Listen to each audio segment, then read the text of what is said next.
আমার ভিডিওর নিচে এই ছবিটার যে মানুষটা, উনি একজন পুলিশ অফিসার। উনি সুইসাইড করেছেন। আশ্চর্য বিষয়, এই পর্যায়ে আসতে কতটা ওনাকে স্ট্রাগল করতে হয়েছে, অথচ জীবনের কি ভরসা, এক সেকেন্ডেরও কোনো ভরসা নেই।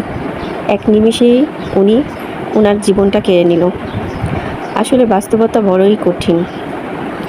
ওনার সব ছিল, টাকা পয়সা সোনা দানা, কিন্তু মানসিক শান্তিটা ওনার ছিল না।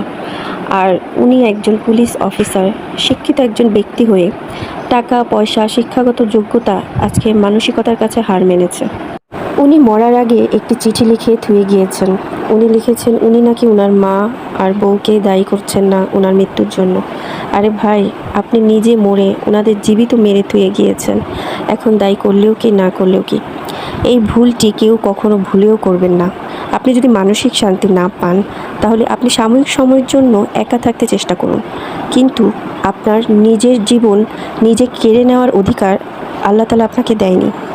আর সবচেয়ে বড় কথা এটাই বোঝা যাচ্ছে যে মানসিক শান্তির কাছে টাকা পয়সা এগুলো কিছুই না, মানসিক শান্তিটাই সব থেকে বড়।